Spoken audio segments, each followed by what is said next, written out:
Yesus Kristus, maka kita akan sulit, teman-teman. Sulit sekali untuk mengerti the real love. Secara sederhana, you want to know about love? Mau tahu kasih? Lihat Allah yang mengutus anaknya. Ada beberapa hal yang menarik yang kita bisa perhatikan. Dikatakan Allah mengutus anaknya yang tunggal, the one and only Son. Anak yang sangat Dia kasihi. Dan perhatikan teman-teman, Allah memberikan yang terbaik yang Dia miliki, yaitu anaknya. Untuk apa? Ayat 9 yang kita baca tadi mengatakan supaya kita hidup olehnya. Ayat 10, sebagai pendamaian bagi dosa-dosa kita. Nah, teman-teman lihat ya. Ketika Alkitab berbicara Allah yang mengasihi, Yesus yang diutus, maka itu diutus untuk kita yang dikasihinya. Waktu saya merenungkan bagian ini, saya jadi sadar betul ini bedanya antara kasih Allah fokusnya kepada yang dikasihi, bukan pada yang mengasihi. Allah memberikan anaknya yang tunggal, supaya kita yang mati boleh hidup, supaya kita yang seteru Allah boleh diperdamaikan dengan Allah. Jadi memang menarik sekali, fokus dari kasih Allah itu bukan dirinya yang mengasihi, tetapi kita yang dikasihinya. Nah, ini yang bagi saya sangat membedakan kasihnya dunia dengan kasih yang Alkitab sampaikan. Makanya dari penjelasan ini, saya selalu ingat ya, katanya bahasa Indonesia itu paling gampang menjelaskan kasih. Dari semua bahasa di dunia, bahasa Indonesia itu paling gampang menjelaskan kasih. Apa itu kasih? Kasih, ya kasih. Ya, kalau saya punya barang, nah kasih itu apa ya? Kasih. Love is giving. Love is not taking. Love is giving. Giving the best for whom he loves. Jadi kasih itu bukannya ngambil. Jadi kalau kasih itu giving, ya not taking. Kalau taking itu bukan love. Itu rampoking, teman-teman ya. Kalau Allah adalah kasih, maka Dia memberikan semuanya bagi kita. Makanya perhatikan. Ini kesimpulan. Kasih dunia seringkali hanya dikaitkan dengan perasaan, dikaitkan dengan apa yang saya dapat dari orang yang saya kasihi, hanya ngambil, dan itu sangat-sangat terbatas. Tapi kasih Allah adalah kasih yang memberi. Ada lagu yang dulu saya ingat ya, lagu untuk anak-anak tentang kasih ibu. Karena kasih ibu itu mungkin yang paling dekat sama kasihnya Tuhan ya. Oke, kalimatnya, kasih ibu kepada beta tak terhingga sepanjang masa. Apa itu kasih? Hanya memberi, tak harap kwitansi. Ya. Kalau dia ngarep kwitansi, itu mah bukan giving, itu taking. Dari prinsip ini perhatikan. Kalau orang pacaran tidak dilandasi kasih Allah, jangan heran. Pacarannya gaya rampoking. Apalagi yang saya dapat dari kamu? Apalagi yang saya dapat dari kamu? Apalagi yang saya dapat dari kamu? Tapi kasih yang sejati harusnya, apa yang saya bisa berikan untuk kamu? Apa yang saya bisa berikan untuk kamu? Kalau kita merefleksikan kasih Kalvari itu bukan kasih untuk diri sendiri. Makanya teman-teman, saya takut sekali kalau orang tidak mengerti kasih ini, lalu kemudian menjalani relasi yang namanya pacaran atau bahkan menikah tapi tidak di dalam Tuhan, tidak didasari kasih Tuhan. Apa yang terjadi? Bayangkan dua pribadi, lawan jenis, laki-laki perempuan, sepanjang hidup saling merampok. Dan karena kasih manusia itu terbatas, pasti kita kecewa. Ada saatnya kita akan rasa, pasangan gua nih nggak bisa ngasih yang saya mau. Kenapa? Karena kita merasa saya mengasihi dia supaya saya dapat sesuatu dari dia. Ketika saya mendengar seorang yang cerita bahwa mereka pacaran, lalu kemudian pacarnya itu mengatakan, kalau kamu sayang betul sama aku, ayo kita tidur sama-sama. Kita kissing, kita touching, kita kemudian petting, lalu kemudian jadinya hubungan suami istri. Lalu kemudian saya tanya sama dia, kenapa kamu mau lakukan itu? Karena yang cerita sama saya, yang perempuan, dia bilang, pacar saya bilang kalau kamu mengasihi aku, ayo tidur sama aku. Terus kemudian saya bilang, kamu berikan? Saya takut bang kehilangan dia. Saya bilang, nah ini yang jadi masalahnya. Pacarmu bukan mengasihi kamu, dia ngerampok kamu. Dan benar beberapa waktu kemudian mereka putus.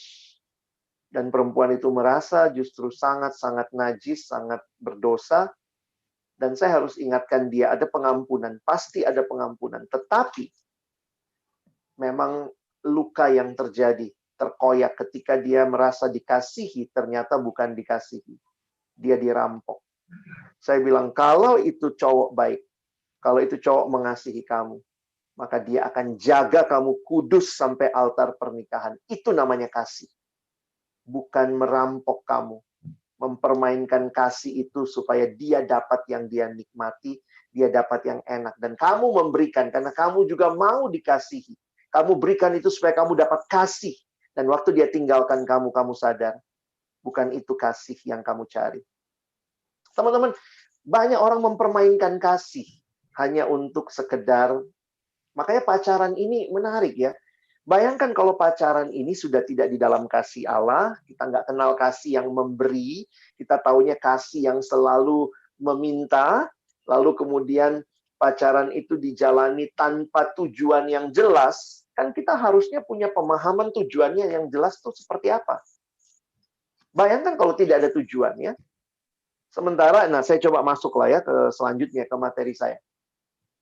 Masa-masa mahasiswa, saya pikir kalian sudah masuk ke masa di mana mengalami pergumulan relasi ya, termasuk relasi antara pria dan wanita.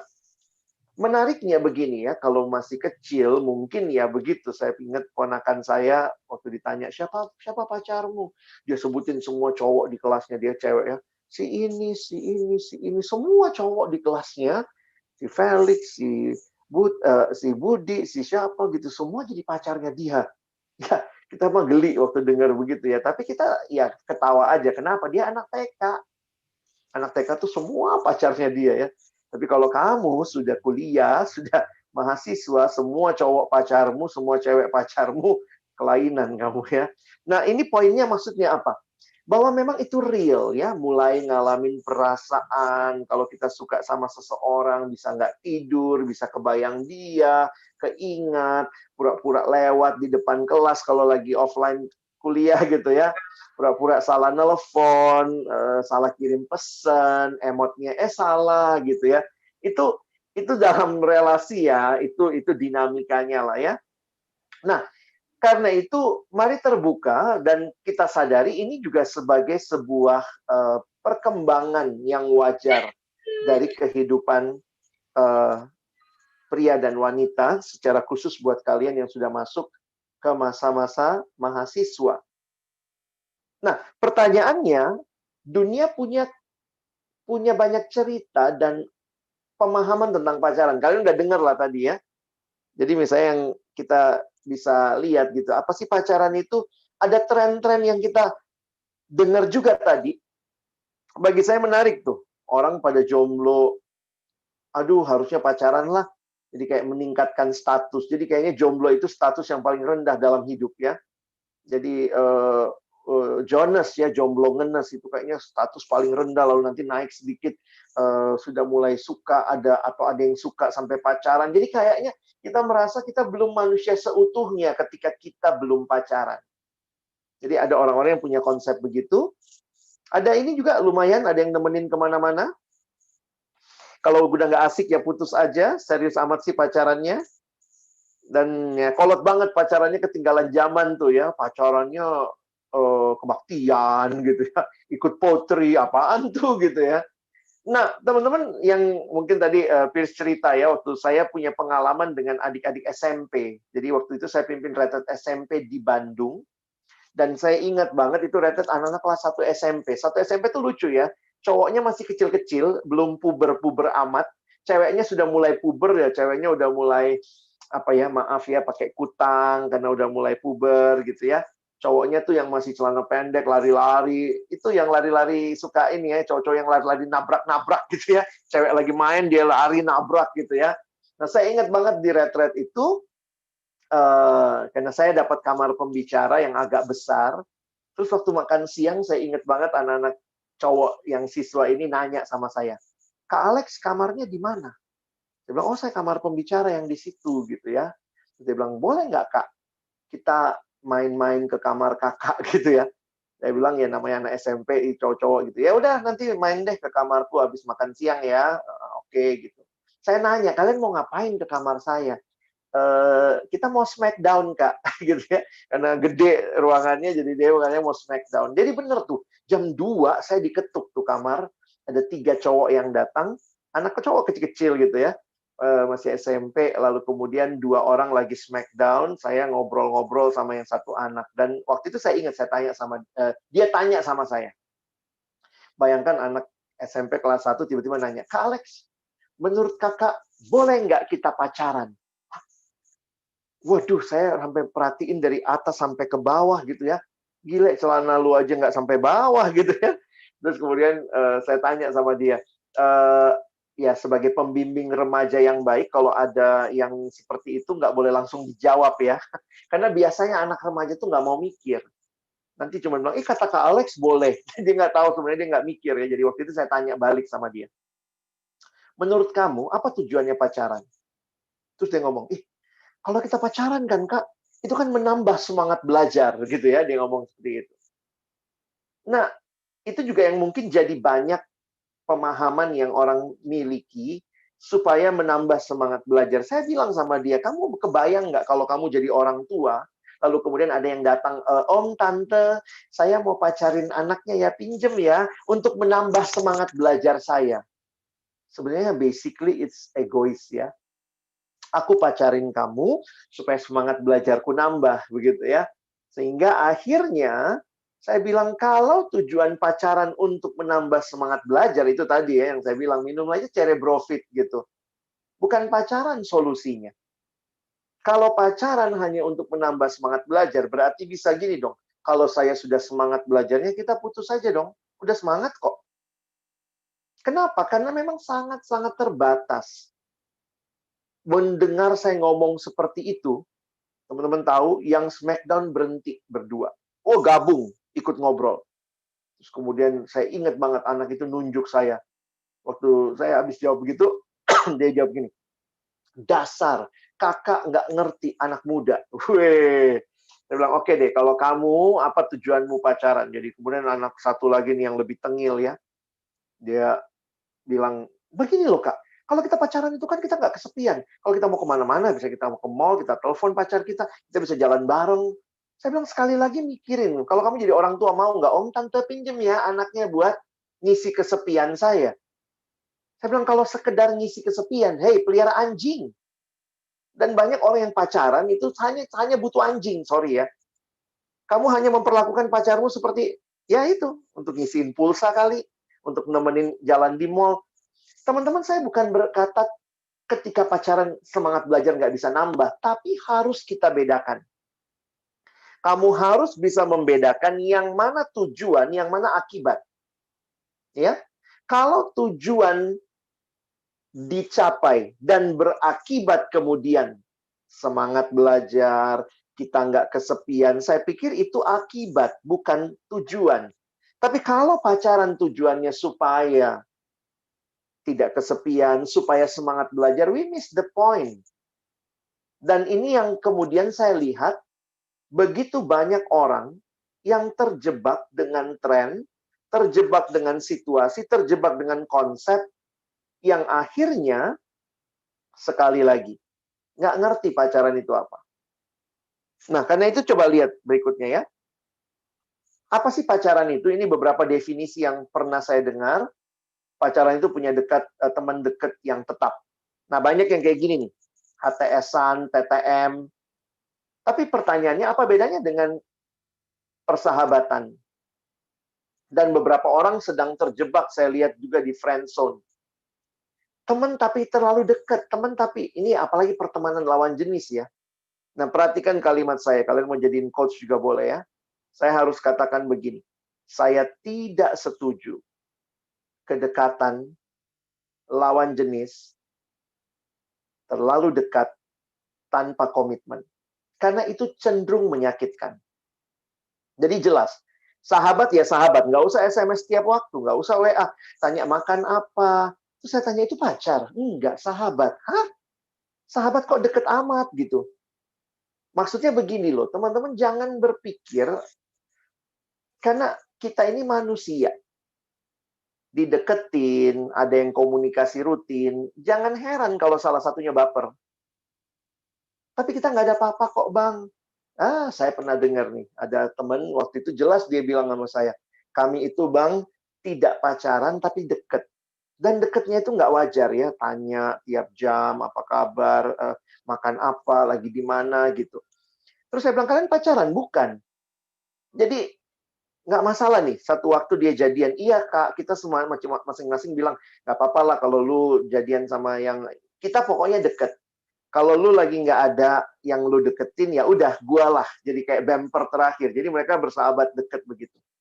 Dan kemudian satu waktu yang deket sama saya ini cowoknya, ceweknya jadian. Dan dia tuh, wah, move on-nya susah banget waktu itu. Terus saya bilang, saya kan sudah kasih tahu sama kamu. Sakit Kak, sakit. Saya bilang, itu mah bodoh kamu. Sudah jelas itu cuman sahabat, kenapa kamu perlakukan seperti pacar? Jadi mereka ternyata punya kesepakatan. Kesepakatannya kalau lu lagi deket sama orang, kasih tahu gua ya. Kalau gua deket sama orang, gua kasih tahu lu ya.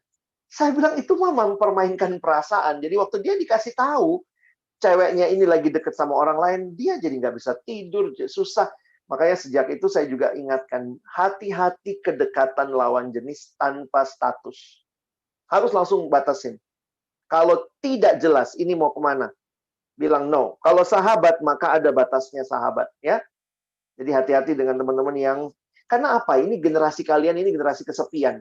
Medsos followernya bisa ratusan, bisa ribuan, tetap aja kesepian. Sehingga butuh orang yang kemudian akhirnya ketika sudah deket, tapi nggak mau komitmennya. Nah, itu yang paling ngeri. Jadi seneng kedekatannya, tapi nggak suka komitmennya. Dan akhirnya kalau salah satu jadian, atau salah satu misalnya meninggalkan, yang satu susah move on. Kenapa? Karena udah terlalu dalam. Nah, ada lagi yang mengatakan pacaran itu relasi khusus dengan doi yang mengasihi dan dikasih, tapi nggak perlu mikir jauh sampai pernikahan. Tadi juga jelas ya, sebenarnya menarik. Waktu saya lihat video tadi, banyak yang berpikir pernikahan. Padahal itu mungkin nggak semuanya Kristen ya. Tapi sedih juga kalau lihat orang Kristen yang nggak mau mikir jauh sampai pernikahan. Jadi pacaran itu ngapain? Ya udah having fun, terima apa ya, saling mengisi kesepian.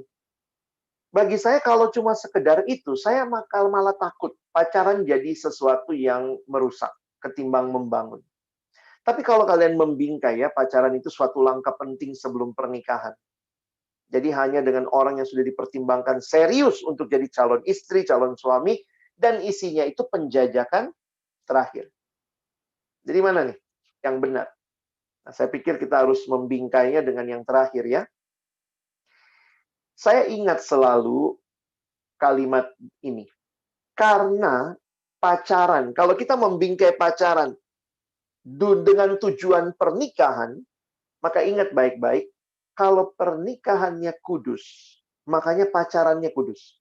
Tapi sebaliknya, kalau pacaran itu cuma sekedar having fun, mengisi kesepian, ya teman jalan, maka kemudian ketika dalam pacarannya terjadi grepe-grepe, lagi nonton, terjadi hal-hal yang diinginkan, bukan yang nggak diinginkan ya, justru yang diinginkan kadang-kadang, itu jadi hal yang mengerikan. Karena apa? Ya kan gue nggak bakal married sama dia. Tujuannya apa? Ya cuma just fun. Dan hal seperti itu telah merusak banyak orang yang tidak punya konsep jelas tentang pacaran. Nah, jadi secara khusus saya biasanya katakan, coba definisikan ya. Coba definisikan beberapa istilah berikut. Penting nih teman-teman ya, kalian bisa mendefinisikan supaya nggak salah. Supaya nggak jadi juga kayak anak kecil ya. Baru jalan bareng, temen TK, satu TK, dia bilang pacarnya. Enggak ya. Apa bedanya teman sama sahabat? Teman bisa dengan siapa aja katanya. Sahabat biasanya lebih dekat. Ya, tapi yang menarik ya, teman bisa lawan jenis, bisa sejenis, sahabat bisa lawan jenis, bisa sejenis. Bedanya sahabat sama pacar? Yang paling pertama ya lawan jenis ya. Sahabat bisa yang sejenis, tapi kalau pacaran, maka lawan jenis. Dan bedanya apa? Sahabat sama pacaran. Perbedaan dasarnya sebenarnya adalah komitmen. Jadi, ada komitmen bahwa kamu pacarku, aku pacarmu. Paling tidak komitmen di antara kalian berdua yang membuat kita yang nggak buka cabang. Nggak nanti di setiap fakultas di Trisakti ada pacarnya dia gitu ya. Ini bukan lagi buka cabang. Pacar ada komitmen yang terikat. Dan itu eksklusif. Sementara apa bedanya pacaran sama tunangan? Ada yang bilang, oh beda bang. Bedanya apa? Tunangan lebih mahal ya. Ya tunangan maksudnya dikaitkan dengan komitmen yang lebih luas diketahui oleh masyarakat, oleh gereja. Biasanya seperti itu. Makanya biasanya beberapa orang yang melakukan tunangan, itu dilakukan di gereja, di depan masyarakat, di depan keluarga besar. Nah, apa bedanya tunangan sama pernikahan? Pernikahan jelas lebih mahal ya, dalam ongkos biaya. Tapi yang menarik sebenarnya sederhana ya, bahwa tunangan masih mungkin putus. Seperti juga pacaran. Sementara pernikahan dalam kekristenan kita menghayati itu tidak ada perceraian. Jadi saya pikir kita mesti jelas ini ya. Ini seperti piramida terbalik. Berteman dengan siapa aja, bersahabat lebih spesifik, pacaran cuma satu, tunangan satu, sampai pernikahan juga satu. Jadi, teman-teman harus pahami, mulailah berpikir dari akhir. Apa sih tujuannya pacaran? Kalau pacaran cuma tujuannya mengisi waktu, jangan heran. Banyak pacaran yang jatuh dalam dosa, kan cuma ngisi waktu. Ya kalau lagi mau fun, ya fun lah. Tapi saya selalu ingat 1 Korintus 10 ayat 31. Ingat, 1 Korintus 10 ayat 31. Paulus berkata, jika engkau makan, atau jika engkau minum, atau jika engkau melakukan sesuatu yang lain, lakukanlah semuanya demi kemuliaan Allah. Waktu abang renungkan ayat itu, wow. Bayangkan, itu yang receh banget ya. Makan, minum, itu very receh. Sehari-hari. Tapi Paulus mengatakan makan dan minum pun untuk kemuliaan Allah. Apalagi pacaran. Saya pikir masa makan minum kemuliaan Allah, pacaran untuk kemuliaan diri. Makan minum bagi Allah itu membingkai hidup kita, sementara kalau kita mau pacaran sekedar untuk diri kita, untuk having fun kita, saya pikir kita nggak ngerti prinsip Alkitab kalau begitu. Jadi karena itu, Allah juga peduli dengan siapa kamu pacaran, Allah peduli gaya pacaranmu, Allah peduli dengan prinsip-prinsip yang kamu perlu pahami. Karena itu saya pikir Allah juga memberi kesempatan kalian dengar seminar ini. Kalau banyak hal dalam hidup mesti kita bingkai bagi kemuliaan Allah, masa pacaran untuk dosa? Saya pikir kita harusnya mengganti pola pikir kita. Ya. Nah, saya masuk beberapa slide lagi. Apa kata Alkitab? Nah, menarik ya. Sebenarnya di dalam Alkitab, konteks budaya Alkitab itu konteks budaya Yahudi. Dan yang menarik, orang Yahudi tidak mengenal dalam konteks Alkitab pada masa itu tentang pacaran. Karena itu ingat, kita tidak ada ayat yang bicara spesifik pacaran di Alkitab. Ayat-ayat di Alkitab bicaranya pernikahan dan pertunangan. Lalu, kenapa sekarang orang Kristen pacaran, Bang? Makanya jangan heran, beberapa sahabat kita dari agama yang lain tidak menyetujui pacaran. Karena buat mereka pacaran katanya jadi kesempatan menikmati dosa. Mereka lagi mau balik ke prinsip yang seperti Alkitab, ya ditunangkan. Jadi ada yang memperkenalkan, lalu kemudian dekat, lalu kemudian langsung menikah.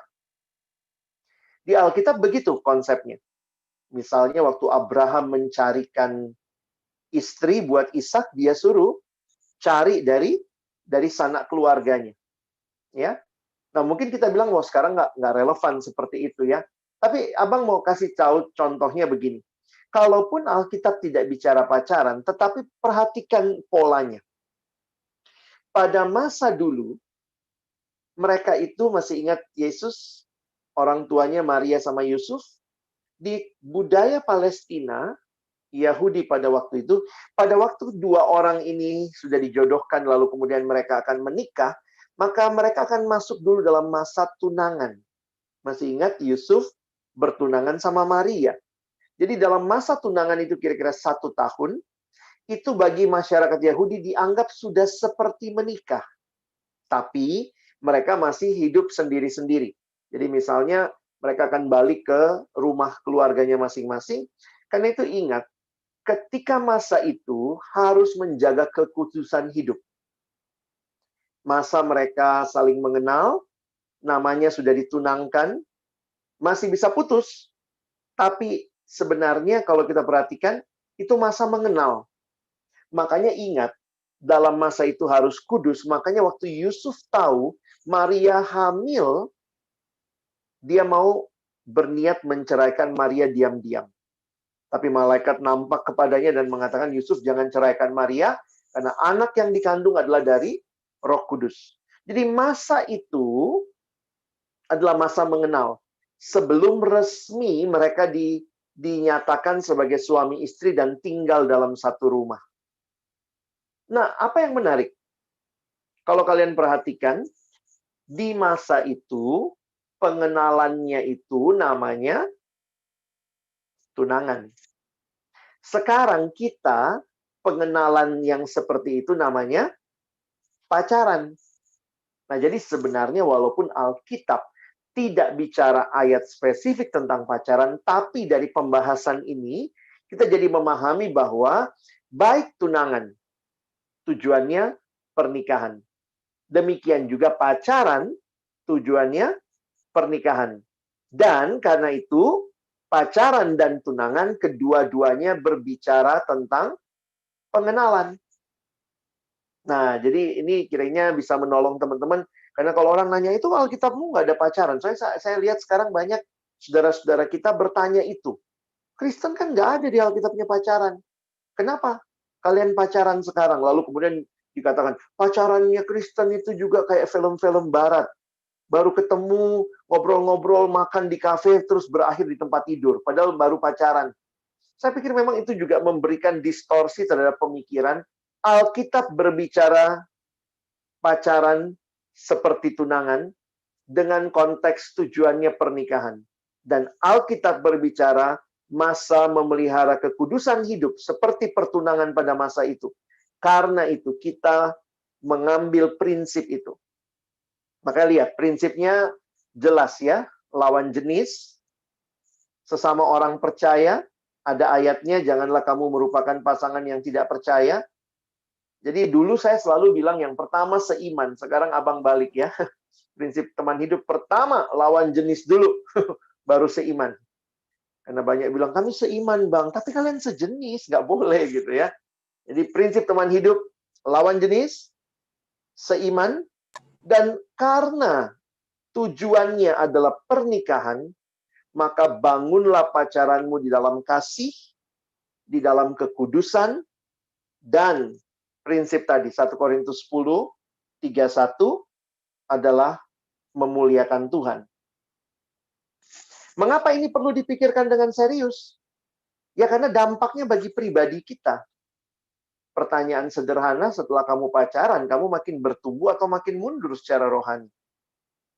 Dan ingat, kalau kamu adalah anak-anak yang ada di dalam persekutuan orang percaya, kamu jadi teladan atau jadi batu sandungan dengan gaya pacaranmu. Nah ini ayatnya tadi. Jika engkau makan, atau jika engkau minum, atau jika engkau melakukan sesuatu yang lain, lakukanlah semuanya itu untuk kemuliaan Allah. Saya selesaikan 3 slide lagi, sesudah itu kita tanya jawab ya. Slide-nya sebenarnya masih banyak, tapi saya pilih aja. Bagaimana memilih teman hidup? Nah, teman-teman banyak yang saya juga tadi udah ngintip sedikit ya di dalam slide kalian. Banyak kali kita nanya, dari mana saya tahu Bang dia dari Tuhan atau bukan gitu ya. Nah, saya mau bicara secara general dulu. Mengapa kita tertarik? Jadi kadang-kadang kita mikir, kenapa ya gue bisa suka sama dia ya? Nah, menurut buku yang saya pernah kutip ini, ya yang paling dasar sebenarnya adalah appearance. Jadi penampilan. Memang ya Tuhan ciptakan kita sebagai makhluk yang menghargai keindahan. Kita suka lah lihat yang manis, yang cantik. Cantik itu relatif sebenarnya ya. Yang tampan, tapi yang rapi, yang bersih. Saya pikir penampilan jadi bagian penting dalam ketertarikan. Tapi bukan segala-galanya juga. Kenapa saya bilang penting ditaruhnya di atas? Karena biasanya memang pengalaman pertamanya tuh ngeliat ya penampilan. Jarang kan begitu lihat langsung tahu karakter ya. Apalagi kalau cuma lihat sekilas gitu. Maka penampilan jadi penting. Makanya saya harus katakan buat kalian yang mungkin belum punya pacar atau ya dalam masa-masa ini, ayo perhatiin penampilan. Bukan berarti kita mesti tampil gimana-gimana banget. Tapi belajar lah ya, mandi. Yang cewek rambutnya disisir, yang cowok tuh kumis diurus, dibuat dengan rapi. Karena bagi saya ini jadi bagian penting loh di dalam kita juga terbuka untuk membangun relasi. Ada yang bilang, gue mau apa adanya. Bukan apa adanya seperti itu. Jangan-jangan kamu nggak bisa menjaga dirimu. Karena memperhatikan penampilan dalam arti kebersihan, saya pikir itu bagian dari anugerah Tuhan yang telah memberikan kita diri fisik seperti ini. Ya, jadi cobalah berpakaian dengan baik, rapi. Kalau kalian nanti offline juga kan, saya pikir ya itu bagian dari kita membangun relasi lah. Yang kedua, nah ini lebih dalam. Orang bisa suka karena similarities. Wih, dia suka musik juga ya. Gue juga suka. Atau tiba-tiba yang cowok, gila kemarin Manchester menang gitu. Terus ada cewek, dia juga suka bola gitu ya. Ya similarities, ada kesamaan. Selanjutnya complementary. Wih, kami pas banget, Bang. Aku suka cerita, dia suka denger cerita, misalnya. Aku tuh orangnya tuh seneng ini, Bang. Saya ketemu beberapa orang yang cerita, gue seneng nyanyi. Pas banget dia bisa main musik. Jadi kami klop. Jadi complementary. Ada lagi yang tertarik lebih dalam lagi karena compassion. Iya, Bang, gue ngelihat dia luar biasa deh. Kami lagi jalan nih. Lagi nyebrang jembatan. Ada pengemis, dia berhenti loh, Bang. Dia ngajak ngomong pengemisnya, dia sapa. Wih, gue terharu banget, gila. Gue pengen banget pasangan gue seperti itu misalnya ya. Jadi dari compassion, ini udah mulai masuk ke karakter. Nah, termasuk juga yang bikin orang bisa tertarik jatuh cinta itu proximity.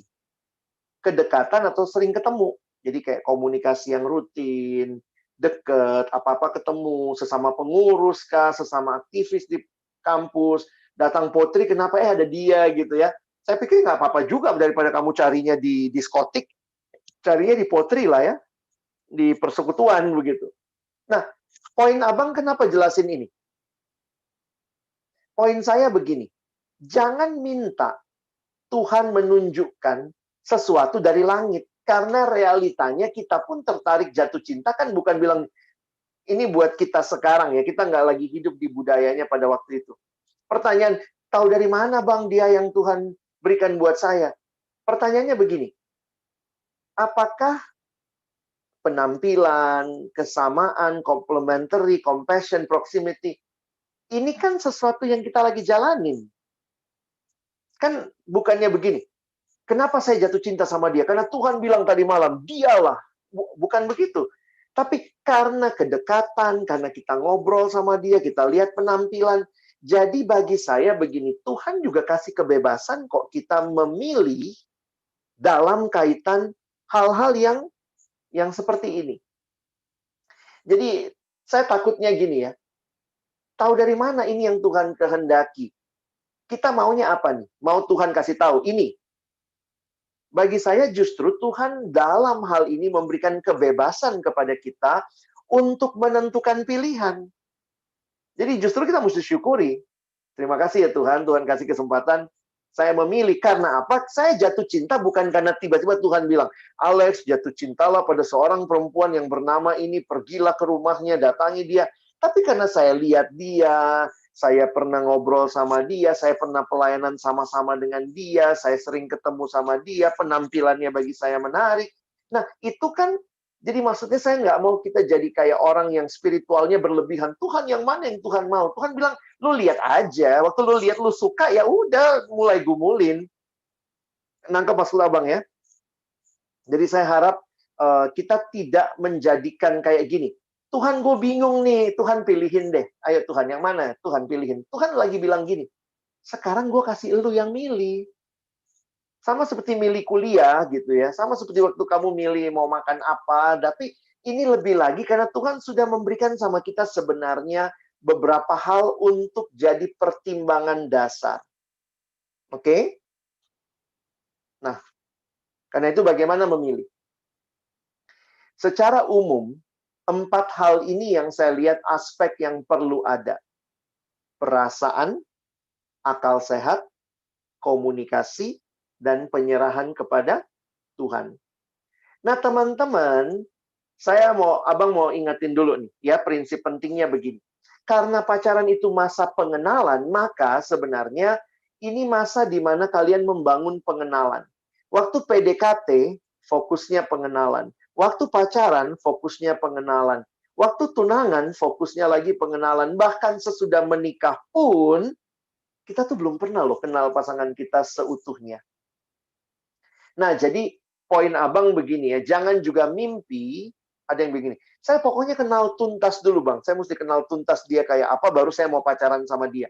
Nggak bisa, realitanya dalam hidup itu kita pun waktu menikah, masih kenal pasangan kita sampai seumur hidup. Nah, poinnya adalah, sama kayak Allah. Allah adalah pribadi yang kita kenal dalam hidup kita selama-lamanya. Padahal Allah itu jelas sekali beda. Allah tidak terbatas. Pasangan kita terbatas. Tapi ternyata pengenalan kita tuh nggak pernah tuntas. Jadi jangan mimpi dulu. Saya pokoknya mesti kenal dia tuntas, barulah saya mau pacaran. Enggak, teman-teman. Abang harus ingatkan, ini sebuah perjalanan. Dan kita lewatin. Nah, aspek-aspek yang bisa jadi pertimbangan kita, pertama perasaan, akal sehat, komunikasi, penyerahan kepada Tuhan. Nah, saya harus ingatkan begini. Kalian ada di generasi yang sangat-sangat meninggikan perasaan. Saya ulangi ya. Teman-teman ada di generasi yang sangat meninggikan perasaan. Sehingga saya beberapa kali mendengar orang yang berpikir tentang perasaan dan menjadikan perasaan segala-galanya. Bukan berarti abang bilang perasaan nggak penting. Tapi jangan jadikan perasaan segala-galanya. Misalnya, gini deh, kita ambil sebentar masa Abraham. Kira-kira waktu Abraham memperkenalkan Ishak sama Ribka, faktor apa yang kira-kira mendasari? Perasaan? Enggak. Karena mereka tidak punya masa pacaran kayak kita. Jadi pernikahan mereka, kalau boleh kita pakai pemahaman ini, lebih banyak mungkin pakai akal sehat. Abraham cari dari sanak keluarganya, jadi dia cari yang bibit bebet bobotnya baik. Jadi pertanyaan saya begini, apakah faktor terpenting untuk menjalin relasi adalah perasaan? Enggak, akal sehat juga penting. Tapi di masa yang lalu mungkin sangat meninggikan akal sehat, mungkin meniadakan perasaan. Bisa begitu. Tapi bagi kita, bagi saya, waktu melihat ini seharusnya ada secara utuh. Perasaan dipakai, akal sehat, Komunikasi, penyerahan pada Tuhan. Ketika salah satu kita tekankan berlebihan, misalnya abang pernah dengar ada yang bilang, iya bang, gue susah banget dapat chemistry-nya sama dia. Jujur aja saya agak kaget. Kenapa yang dibicarakan chemistry? Secara akal sehat, dia anak Tuhan, sama-sama dalam persekutuan, mereka komunikasinya baik. Dia cuma bilang dia nggak dapat feel-nya. Waduh. Saya bilang, masalahnya gini loh. Feel itu bisa tumbuh juga setelah dijalani. Tapi apakah bang, masa kita jalanin nggak ada feel-nya? Poinnya gini loh teman-teman, kadang kita kalau mau bolak-balik ya, nah makanya ini kan pergumulan pribadi. Ada orang bilang dia dapat feel-nya sama orang itu, padahal jelas-jelas bukan anak Tuhan. Iya bang, kami nggak seiman, tapi aku dapat feel-nya. Nah ini teman-teman bisa lihat kan, akal sehat nggak dipakai, feel segala-galanya. Chemistry, gue sama dia chemistry dapat banget bang. Tapi bukan anak Tuhan, ngapain diterusin? Sementara di sisi lain, kalau dia jelas anak Tuhan, belum dapat chemistry-nya, apakah harus selesai? Belum tentu juga. Jangan-jangan waktu dijalanin, dapat juga feel-nya. Kenapa? Karena banyak kali saya makin menghayati begini. Cinta itu harus dibangun. Makanya jatuh cinta itu gampang. Yang sulit itu bangun cinta. Termasuk bangun perasaan. Makanya nanti komunikasi, kedekatan. Nah, tentu sebelum pernikahan ya kita mesti mengetes semua lah ya, menguji apakah perasaannya makin bertumbuh, secara akal sehat juga makin baik, komunikasi dan penyerahan sama Tuhan. Nah, ini jangan cuma satu bagian. Nah, Abang kasih contoh lagi satu. Ada satu teman perempuan datang sama saya. Dan waktu itu dia bilang gini. Dia cerita tentang pacarnya yang kasar. Dan itu kasar waktu pacaran loh. Kalau pacarnya marah, dia cewek ya. Pacarnya tuh cowoknya kalau marah tuh maki-maki kebun binatang sama dia. Dia pernah ditendang jatuh dari motor. Lalu kemudian pacarnya tuh pernah kasar banget sama dia gitu ya. Pernah nendang dia. Dan kemudian waktu saya bilang, ya udah cari konselor, harus dilayani kalian. Cowokmu harus ditolong tuh. Kalau seperti itu nanti masuk pernikahan bisa KDRT kalian. Tahu jawabannya apa? Tapi kan aku nggak bisa putusin dia, Bang. Kenapa? Karena saya bilang sama dia, Dek, kalau begini terus, dia nggak mau ditolong, pacarmu nggak mau berubah, mungkin kamu harus berpikir stop relasi sebelum kalian masuk lebih jauh. Dia bilang, tapi nggak bisa, Bang. Loh, kok nggak bisa? Iya, soalnya kan waktu saya dulu berdoa, dia jawaban doa. Nah, teman-teman lihat, yang nomor berapa yang dia pakai? Nomor 4. Ini jawaban doa, Bang. Saya bilang sama dia begini, kamu salah. Kamu hanya berpikir, bergumul serius waktu mau pacaran. Begitu kamu dapat jawaban, pertanyaannya, waktu kamu jalanin pacaran, kamu masih bergumul terus nggak? Nah, konsepnya dia kalau sudah kita jawaban doa, ya udah nggak usah putus lagi sampai menikah. Padahal udah jelas-jelas waktu menjalani, dia tahu cowok itu tidak baik, memperlakukan dia tidak baik. Jadi dia hanya pakai nomor 4. Dia buang akal sehat, dia buang itu, dan saya ingatkan sama dia, sebelum menikah, maka kamu boleh terus, apa itu? Terus bergumul. Jadi sebelum menikah, terbuka untuk bergumul. Berarti bisa putus? Bisa. Namanya juga masih pacaran. Yang nggak boleh putus, pernikahan. Jadi jangan berpikir cuma bergumul di awal. Kenapa? Karena pengenalan yang kita lalui ini, ketika makin kenal, biarlah kita makin bertanya. Ingat loh, Tuhan kan suruh kita milih nih. Dan Tuhan kasih kesempatan pacaran, maka tanyalah, apakah saya siap hidup sama dia? Saya makin tahu sifatnya seperti ini, saya makin tahu. Nah, makin kamu terbuka hal seperti itu, Tuhan kasih kesempatan buat kita. Ayo, setelah lihat ini semua gimana? Siap? Jalan lebih jauh? Oke? Nah, jadi yang terakhir, bagaimana memilih teman hidup? Makanya beberapa tahap ini sebaiknya dilalui. Ya, pertama, tetapkan kriteria. Bagi saya kriterianya, kalau kalian sudah mengerti dari penjelasan Abang tadi, lawan jenis, seiman. Tapi saya mau tambahkan, jangan cuma seiman. Tetapi fokuslah, dia adalah orang Kristen yang bertumbuh. Murid Kristus yang bertumbuh. Kenapa perlu kriteria? Belum ada orangnya kok Bang, saya juga masih. Tapi bikin dulu lah kriterianya. Supaya apa? Begitu lihat artis Korea yang ganteng banget, tapi kau tahu dia bukan anak Tuhan, dia terlalu jauh di Korea, nggak masuk akal sehat ke sana, maka ya sudah, stop. Kriteria menolong kita, waktu kita sedang punya desire yang berlebihan, kriteria akan menolong kita narrow down. Ih, ganteng banget dia, tapi begitu kita tahu nggak seiman. Cantik banget, tapi nggak seiman. Maka kriteria kita menolong kita untuk tidak jauh berjalan. Kalau nggak ada kriteria hidupmu, siapa saja yang lewat di depanmu, begitu suka hanya penampilan fisik, kalian merasa harus dideketin. Yang kedua, doa pribadi. Tentu, dalam doa pribadi ini kita juga perlu kenal orang itu, kita tahu, maksudnya begini, saya melihat bagusnya kalau dalam persekutuan atau dalam kelompok yang lebih tertutup, kalau kita kenal orangnya, kita bisa, ini juga ya, doa pribadi ini menolong kita bisa kenal dia lebih jauh. Kalau kita tahu dia lagi bergumul sama orang lain, secara etis ya berhenti. Ya, jangan maju. Tapi doa pribadi ini, ya waktu kita berdoa, kita meyakinkan diri kita, benar nggak? Sesudah itu, kalau kita sudah lewati doa pribadi, masuklah ke dalam doa bersama.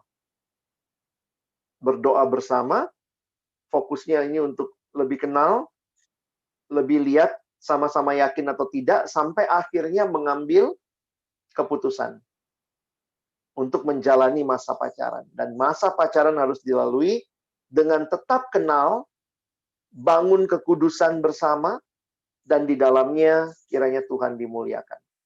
Nah, kira-kira itu dulu yang saya sampaikan, kiranya menolong teman-teman untuk bisa ya mulai punya gambaran dan mengevaluasi buat yang sudah pacarannya kami selama ini. Oke, terima kasih, Tuhan memberkati. Oke, terima kasih Bang Alex. Oke, kita akan Q&A. Bentar, tapi sebenarnya ini ada pertanyaan-pertanyaan dari yang sebelumnya ya, dari yang kemarin di kuesioner kemarin, jadi didahuluin ini dulu ya. Oke, sabar. Nah, Bang, ada pertanyaan Bang.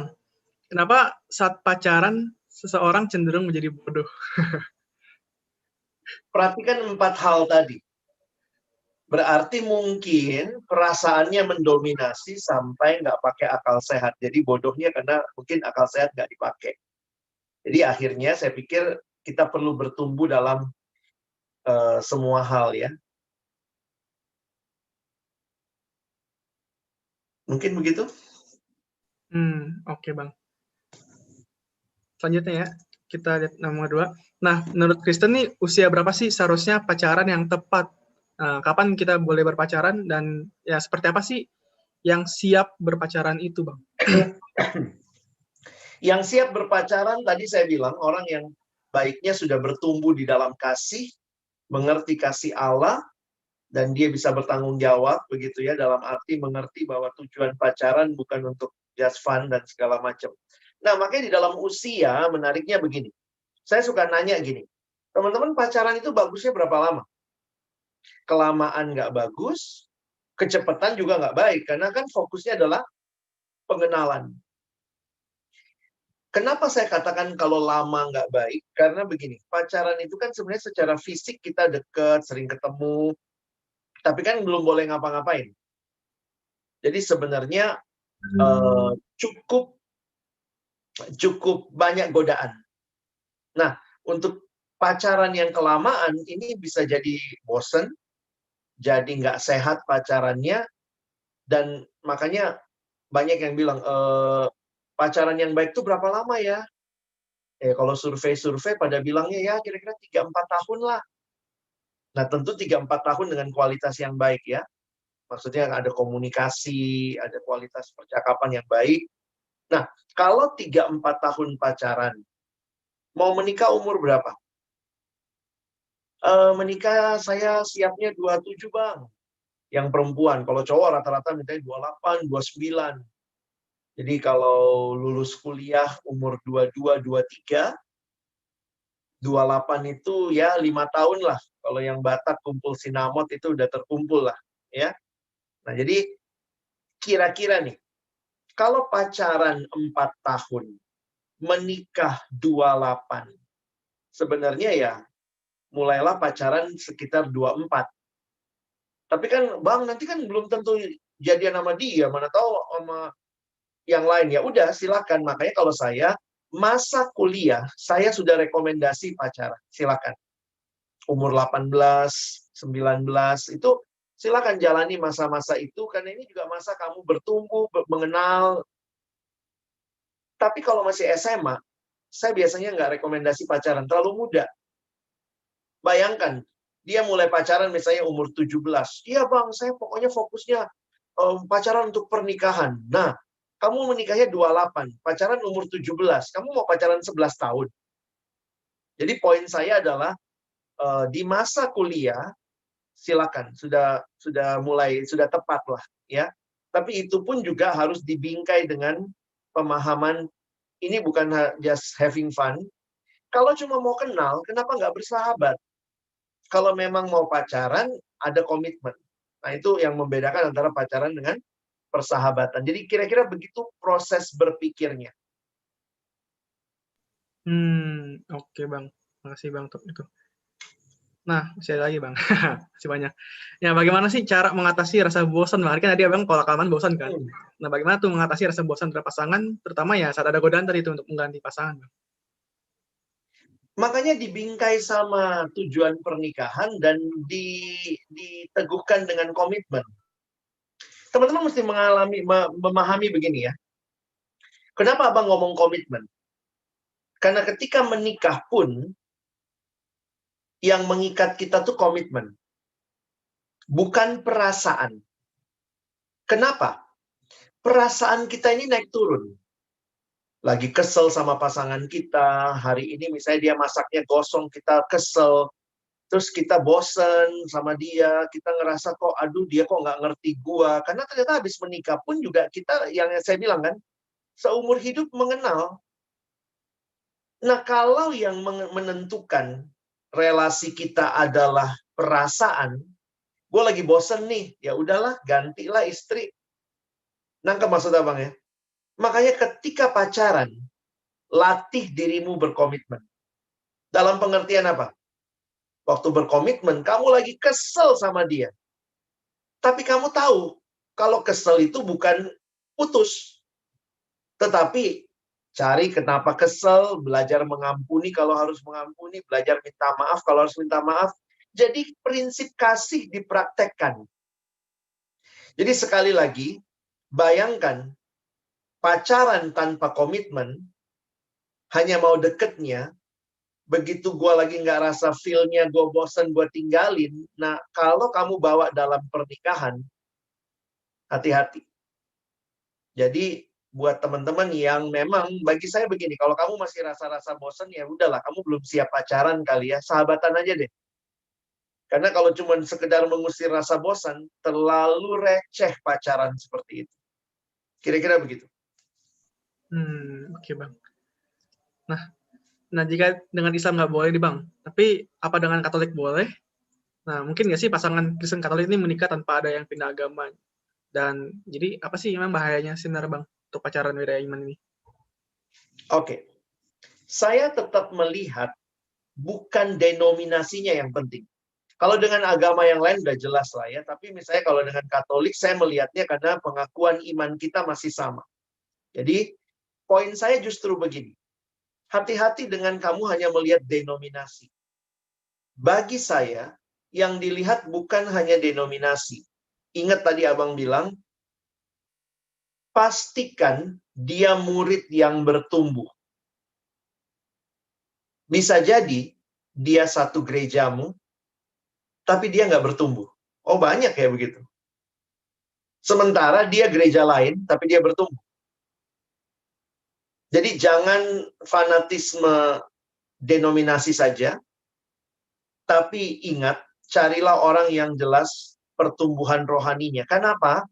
Itu penting buat pernikahan. Itu penting. Dalam kehidupan kita nggak cuma cari orang yang ganteng, appearance-nya bagus, cara ngomongnya baik, tapi saya melihat hubungan dengan Tuhan, dengan Dia, itu akan sangat mempengaruhi hubungan dengan pasangan. Jadi, rindukan pasangan bukan hanya Kristen. Saya lihat begini ya, ada satu teman, dia pacaran sama anak gereja. Terus dia ke persekutuan, terus kan kita tanya, pacarmu mana? Kenapa nggak masuk? Dia nggak terlalu suka pembinaan. Dia di luar tuh nungguin di motor, di parkiran. Tapi teman satu gereja. Saya bilang justru ini jadi pertanyaan. Apakah menunggu di luar, nggak suka pembinaan, itu yang kamu mau jadikan pasanganmu, yang tidak bertumbuh? Nah, tapi kan poinnya adalah, ya kita juga mesti kasih waktu ya, satu sama lain membangun diri, membangun satu sama lain. Nah, bagaimana dengan pernikahan tanpa pindah agama, atau pindah denominasi mungkin yang dimaksud? Saya melihat begini, jujur aja kalau kalian tidak memilih satu denominasi, akan jadi masalah bukan di kalian, tapi di anak-anak. Dan bagi saya, ini menyedihkan. Jadi orang tua yang egois mempertahankan denominasi mereka, sebenarnya yang korban nanti anak-anak. Anak-anak mau ikut yang mana? Sementara ya banyak orang yang punya pengalaman ini cerita sama saya. Aku padahal pengen banget loh Bang, lihat orang lain pergi ke gereja sekeluarga. Kalau kami enggak, papa ke sini, mama ke sini. Ya udah kami ke tempat lain juga. Jadi saya pikir dalam pembinaan iman kepada anak, kita mesti ya tanda kutip kali ya berkorban untuk memilih. Nah, memilihnya bagaimana ya dibicarakan dengan pasangan kita. Kalau kita sama-sama bertumbuh, maka tentu kita akan memilih gereja di mana kita akan lebih bertumbuh dan juga buat anak-anak kita. Tapi kalau kita cuma lihat gereja itu cuma ya sekedar yang penting kita ke gereja lah, yang penting Kristen lah, kamu pun nggak akan berpikir soal pertumbuhan. Nangkep maksudnya? Kenapa Abang sangat menekankan jangan cuma Kristen, tapi pastikan dia Kristen yang bertumbuh. Ada nggak yang seperti itu di Katolik? Ada. Ada nggak yang seperti itu di Protestan? Ada. Ada yang seperti itu di Pentakosta? Ada. Jadi akhirnya bagi saya bukan masalah dia Pentakosta, dia Katolik, dia karismatik, dia Protestan, tapi dia bertumbuh nggak? Nanti dari pemahaman bertumbuh inilah kalian akan membahas denominasi mana yang jadi pilihan kalian. Begitu. Oke Bang, jadi saya clear-kan berarti ya. Berarti untuk Katolik pun sebenarnya nggak masalah, asalkan dia bertumbuh yang kita lihat, maksudnya yang mengenal Tuhan dengan benar kan.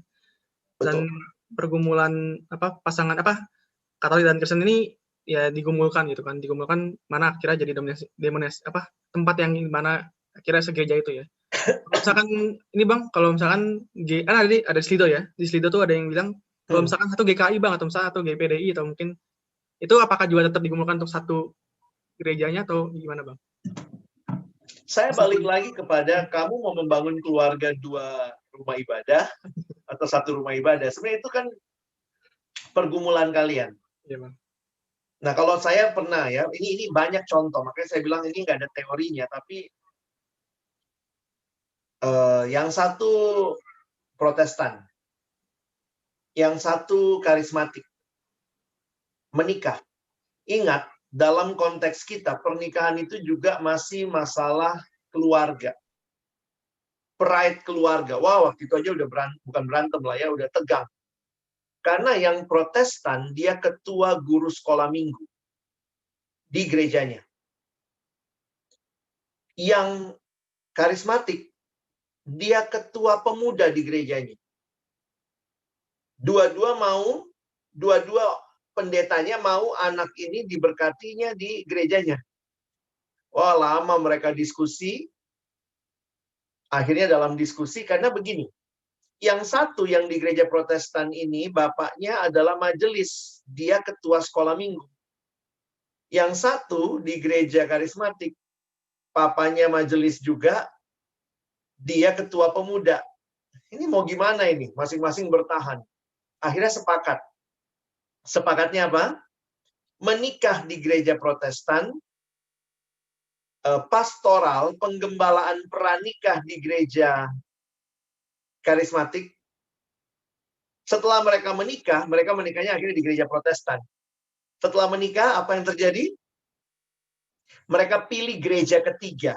Mereka masuk ke gereja Injili, karena mereka setelah lewati pergumulan panjang, dia bilang gini, kalau saya ajak istri saya masuk ke tempat saya, Lex, istri saya jadi orang baru. Kalau saya pergi ke gereja istri saya jadi orang baru. Nah, buat kami rasanya sama-sama berkorban, tapi akhirnya kami memilih. Kami tidak di gereja istri, tidak di gereja saya, kami cari gereja baru, dan di situ kami bisa melayani bersama-sama. Sampai hari ini mereka melayani bersama-sama sebagai suami dan istri. Ada pilihan itu? Ada juga. Cuma kan nggak gampang ya pindah gereja ya, apalagi di gereja baru sama-sama mereka pindah. Tapi poin saya adalah mereka melihat pentingnya satu gereja untuk anak-anak. Nah, kira-kira begitu cara pandangnya. Ada banyak cerita. Abang bisa cerita banyak. Tapi kemudian di situ saya melihat, karena itulah pacaran itu bukan cuma nanti kita ke bulan ya sayang ya, kita jalan-jalan ya. Yang kayak gini-gini yang dibicarain. Kalau memang pacarannya tujuannya pernikahan. Jadi isi percakapan, apa yang kita bahas, hal-hal yang memang untuk masa depan mau gimana. Orang tua ikut siapa nanti? Kamu anak paling bungsu, yang satu anak paling besar. Mau tinggal di mana nanti? Nah, itu kan hal-hal yang sebenarnya bisa jadi materi yang dibicarakan waktu berpacaran secara serius. Oke, Bang. Lanjut, Bang. Hmm. Nah, jadi ini, Bang, yang kelima. Apa sih batasan pacaran itu? Dan kalau misalkan kenalan lewat online ini, oke atau enggak, Bang? Dan juga bagaimana cara pacaran seharusnya, dan ya Mas ini udah jawab ya, yang gimana caranya untuk orang yang tepat itu. Batasan dalam berpacaran, saya pikir begini ya. Abang tarik lebih dasar ya. Batasan dalam berpacaran mungkin hati-hati dengan sentuhan fisik. Apapun bentuknya. Kenapa? Saya menghayati begini. Tuhan kita itu Tuhan yang menciptakan kita. Tuhan itu bukan Tuhan yang anti sama seks ya. Dia yang kasih seks. Dia yang ciptakan kok. Jadi Tuhan yang menciptakan seks.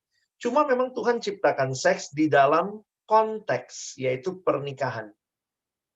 Nah, jadi ada kalimat di Alkitab ya, jangan membangkitkan seks sebelum waktunya. Poinnya adalah, mari kita menghargai bahwa Tuhan menciptakan kita dengan saraf-saraf kenikmatan. Tuhan yang tahu kok kita ada saraf kenikmatan di sekitar bibir, di leher ya, di daerah dada, lalu kemudian di daerah perut, alat kelamin, paha, dan seterusnya. Itu Tuhan yang ciptakan kok, teman-teman. Nah, karena itu, tahu ada saraf kenikmatan, ada sentuhan-sentuhan yang bisa membangkitkan gairah seksual kita, sementara belum waktunya, maka saya harus katakan, dalam batasan berpacaran, kalian yang paling tahu, dan saya harus garis bawahi yang paling dasar, batasi sentuhan fisik. Jadi kalau orang nanya, boleh ini nggak? Boleh ini nggak? Saya pikir bukan masalah boleh. Kalau buat kamu, pegangan tangan saja sudah membuat kamu korslet, ya jangan pegang tangan.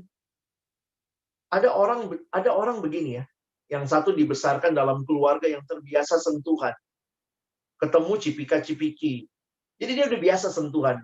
Ada satu dibesarkan dalam keluarga yang miskin sentuhan. Jadi begitu disentuh, ternyata dia gampang banget korslet. Waktu pacaran, satu sering disentuh, satu jarang menyentuh.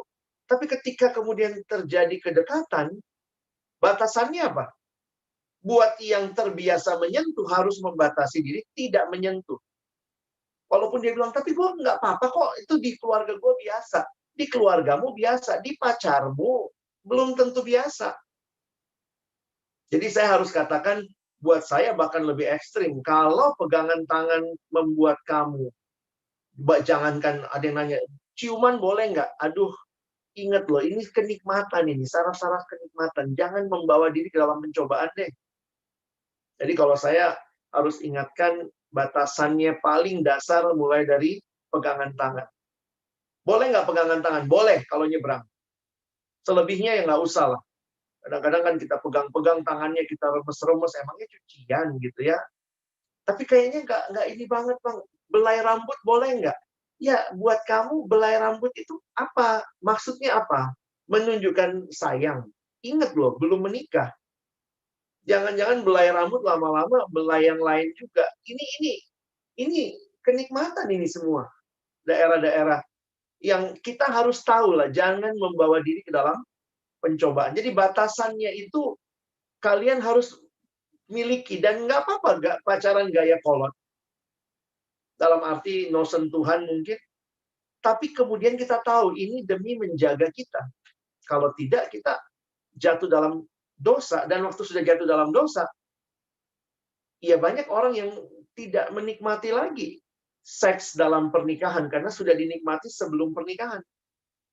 Jadi bagi saya itu sebenarnya kita mesti serius lah dengan hal-hal seperti itu ya.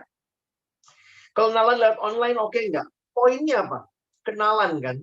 Nah, kenalan itu kita mesti sadar yang ketemu tatap muka aja banyak bohongnya atau banyak maskernya, banyak topengnya ya.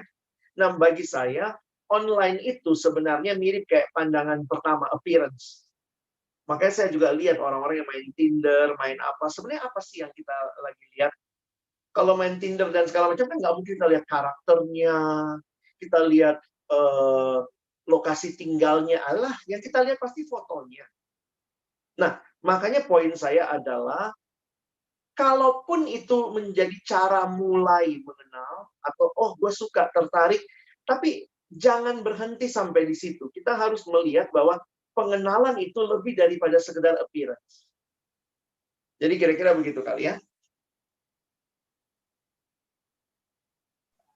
Oke, Bang.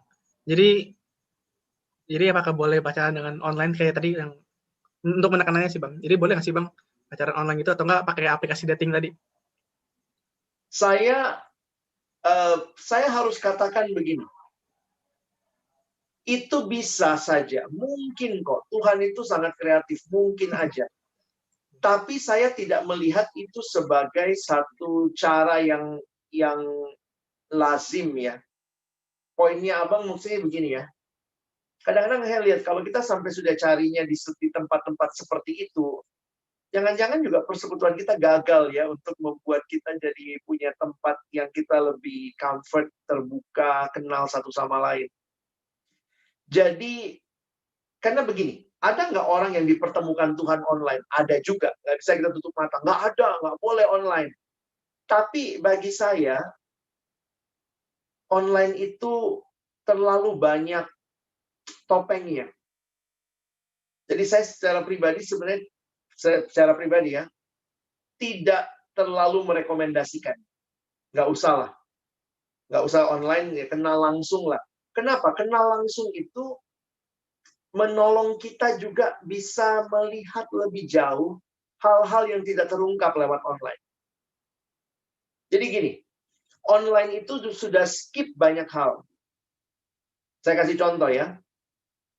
Di online sudah ada nama, sudah ada tinggal di mana kadang-kadang, umurnya berapa. Nah, jadi sebenarnya banyak hal yang kayak sudah terbaca di situ. Sementara kalau kenalan langsung kan, namanya siapa ya? Namanya siapa ya? Kita jadi pengen kenal, waktu ngobrol, oh tinggal di mana, habis itu, umurnya berapa. Jadi sebenarnya pengenalan langsung itu indah, ada proses di situ. Nah itu dipotong sama online. Online udah kasih tahu, dia nama, umur, lokasi. Kadang-kadang kalau aplikasi dia senengnya apa, dia carinya apa. Jadi bagi saya udah kurang excited sebenarnya. Ya mungkin itulah. Jadi nggak tahu lah kalau kalian merasa, tapi Bang, anak persekutuan jelek-jelek. Sadar diri, jangan-jangan kau juga jelek gitu ya. Sampai akhirnya carinya di Tinder lah, carinya di aplikasi-aplikasi. Kadang-kadang saya pikir, itu kan kayak kita beli kucing dalam karung ya, kita nggak kenal tuh. Kita nggak tahu itu. Nah, sementara memang pengenalan butuh proses. Jadi gimana kalau Yo mau menekankan, saya tidak melarang, tapi saya tidak merekomendasikan. Oke Bang, siap. Jadi teman-teman yang mau cari lewat Tinder, pikir-pikir dulu ya. Oke, Uninstall aja lah kalau memang nggak install aja. dibutuhkan. Siap. Oke, yang keenam, sebenarnya pacaran itu penting nggak sih jadinya? Kenapa pacaran selalu dianggap penting oleh banyak orang, Bang? Ini untuk menekan. Dalam kaitan mengenal tadi yang Abang bilang, dibingkai dengan tujuan pernikahan, isinya pengenalan, maka bagi saya itu penting. Jadi, jangan juga melangkah lebih jauh tanpa pengenalan. Makanya pengenalannya namanya pacaran. Nah, sayangnya, pacaran yang dianggap penting adalah sebagai status, sebagai teman mesra-mesraan, semua di drama Korea punya pacar, masa gua kagak, ondel-ondel aja punya pasangan, masa gua kagak, tahu aja ada isinya, kok hati gua kosong. Kadang-kadang kita dibombardir sama pemahaman seperti itu. Jadi memang yang tadi Abang bilang ya, nggak pacaran itu kayaknya dosa besar gitu ya. Padahal no problem, kalau memang belum pacaran, santai aja. Tapi miliki kriteria, supaya ketika ada yang lewat, hati kamu bergetar, langsung ingat, ini sesuai kriteria nggak? Gitu ya. Bang, selain Bang tambahin, kalau di YouTube-nya ada yang chat juga kan. Bagaimana dengan hubungan tanpa status, tapi ada komitmen, Bang? Jadi Ya mungkin itu mah, saya sorry ya, saya harus katakan kalau mau komitmen, ya jelas ini apa? Masa komitmennya kita adalah hubungan tanpa status? Sorry, itu namanya mempermainkan hubungan dan sebenarnya kamu sedang menanam bom waktu baik untuk kamu atau untuk pasanganmu untuk merusak hubungan. Jujur aja, bagi saya HTS-an mau bilang pakai tanpa komitmen, berkomitmen itu cenderung menyakiti.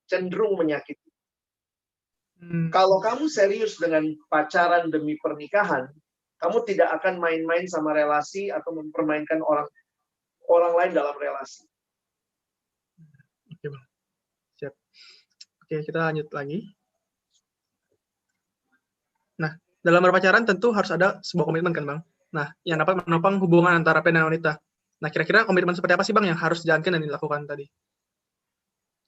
Kalau secara paling dasar tadi ya, komitmen bahwa ya kamu pacarku, aku pacarmu, jadi maksudnya di situ ada exclusive relationship, berarti tidak membuka hubungan lagi dengan orang lain. Sehingga memang jelas, ini konsekuensinya mungkin yang banyak. Apakah dengan demikian saya harus batasin relasi saya dengan lawan jenis yang lain? Nah, itu bisa begitu. Ada orang dia punya banyak teman cewek, tapi begitu dia sudah pacaran, dia harus bisa batasin bahwa temen ceweknya yang dekat cuma pacarnya. Itu konsekuensi dari relasi.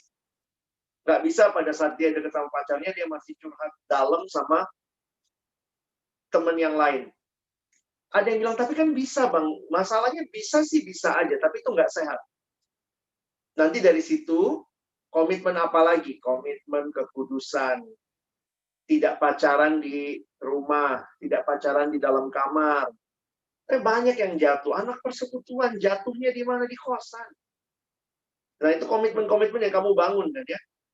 Tapi komitmen dasar adalah kamu pacarku, kita pacaran, di hadapan Tuhan, bangun kekudusan. Nah, bangunlah komitmen-komitmen sederhana. Kita saat teduh bersama, seminggu sekali kita sharing saat teduh minggu ini apa yang berkesan misalnya. Poin saya adalah, saya juga nggak terlalu kayak komitmennya mesti gimana, kayak pengurus, atau apa, enggak lah. Jangan juga sampai kayak pacaran itu membebani kita jadi seperti sesuatu yang aneh. Anak persekutuan kalau pacaran aneh banget. Komitmen-komitmen sederhana aja.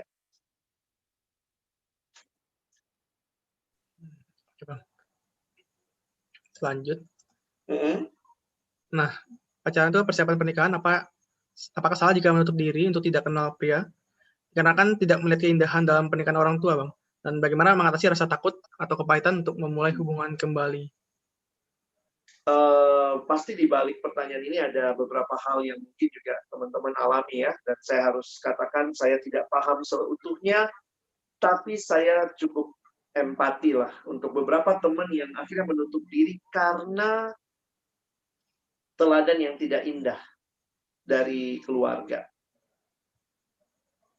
Saya harus katakan ini aja ya, mungkin saya nggak jawab detail pertanyaanmu. Engkau tidak bisa mengubah apa yang telah terjadi. Tapi engkau selalu punya pengharapan yang baru di dalam Yesus.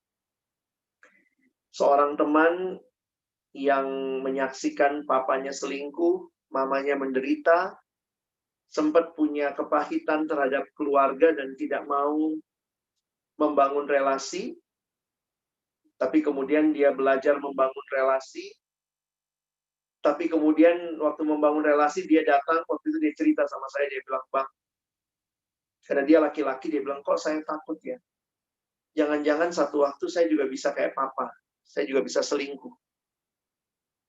Jadi dia takut, jadi masa lalu keluarganya ini membayangi dia untuk masuk ke depan. Jadi rasa takut, kepahitan.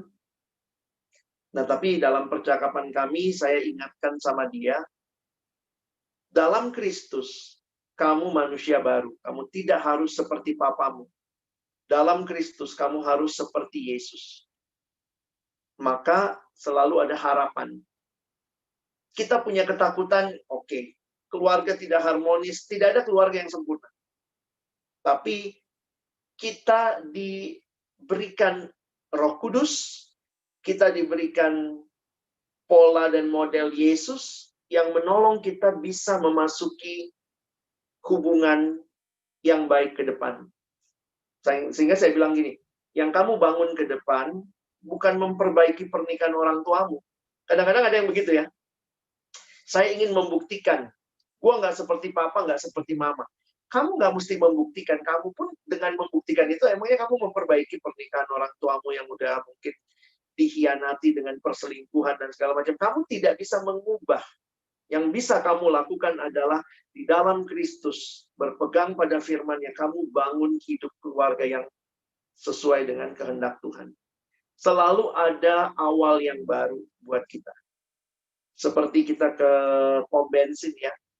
Mulai dari nol ya, Kak. Nah, dalam Tuhan, ingat, mulai dari nol ya. Kita maksudnya mulai bukan dengan beban masa lalu, tapi melihat ke masa depan, melihat kekuatan yang Tuhan berikan. Jadi, jangan takut membangun relasi. Hanya karena kamu dari latar belakang keluarga yang bermasalah. Saya ketemu dalam konseling beberapa kasus seperti ini, yang ada yang mengatakan, saya takut ketika nanti dekat sama orang, saya bilang takutnya apa? Nanti dia tahu keluarga saya. Dia tahu papa saya selingkuh. Dia tahu seperti ini. Lalu saya bilang, pertanyaanmu apa? Apakah dia akan mau terima saya ya, Kak? Nah, ini baru saja minggu lalu ada yang tanya seperti itu. Saya mau pacaran, Kak. Tapi saya takut sekali kalau pacar saya, calon pacar saya ini tahu keluarga saya. Saya bilang, ya kamu harus kasih tahu pada akhirnya. Dan di situ dia bilang, tapi saya tidak tahu dari mana pacar saya bakal terima. Saya bilang, pastikan dia orang yang bertumbuh. Karena kalau dia bertumbuh, bukan asal Kristen ya, dia bertumbuh, dia akan tahu bahwa selalu ada pengharapan dalam Kristus. Makanya ingat, dari tadi abang tekenin, cari yang bertumbuh, bukan asal Kristen. Karena hanya orang yang bertumbuh dalam Tuhan, ngerti apa itu kasih, ngerti apa itu pengampunan, mengerti apa itu pengharapan. Ada awal yang baru. Jadi buat kalian yang punya masa lalu yang buruk, ada yang pernah pacaran, lalu dalam pacaran sudah melakukan hubungan yang melewati batas. Mungkin ada yang bilang, Bang, aku sudah nggak perawan lagi, aku udah nggak perjaka lagi. Apakah pasanganku mau terima aku? Orang yang bertumbuh akan bisa melihat kamu yang sekarang di dalam Tuhan. Bukan kamu yang dahulu. Karena yang dahulu nggak bisa diubah. Mau dibalikin, nggak bisa, udah lewat. Tapi kalau dia bertumbuh, dia akan bisa melihat kamu sekarang dan ke depan di dalam Tuhan. Oke? Oke, Bang. Dua lagi, Bang ya. Ini saya sembari juga lihat dari yang di Slido, kayak mirip juga sih jadi pertanyaan sini. Mungkin kalau ada yang ini. Nah, apa penting bagi kita memiliki ketika memiliki pasangan, kita harus menyukai atau menyayangi sahabat, teman, dan keluarganya? Tentu ini proses ya. Karena bagi saya begini. Ya siapa dulu keluarganya, sahabatnya, ini orang-orang yang baik apa enggak gitu. Poinnya begini ya. Kadang-kadang kan ada yang balik tadi, masa lalu kan nggak bisa diubah. Nah, teman-temannya, teman-teman dari mana? Dari masa lalu atau teman-teman yang sekarang dalam Tuhan gitu. Kalau yang masa lalu ya nggak usah kita sukai juga, nggak apa-apa gitu. Tapi mari belajar ya, belajar tentu setiap orang punya pergumulan dengan pasangannya, dan dalam konteks timur, pernikahan itu melibatkan keluarga. Jadi memang pada akhirnya keluarga, teman, lingkungan yang lebih luas, yaitu otomatis jadi keluarga kita, jadi teman kita. Nah, dalam pengalaman ya, saya misalnya sama istri ya belajar, saya kenal teman dia, dia kenal teman saya gitu. Beberapa kali saya ajak dia ketemu teman-teman saya, dia ajak saya ketemu teman-temannya. Jadi ini proses sekali ya. Nggak ada yang sekali, pokoknya kamu harus terima semua pas teman-teman saya, keluarga saya. Itu semua proses. Tapi kalau ditanya penting ya penting ya. Tapi penting dalam proses.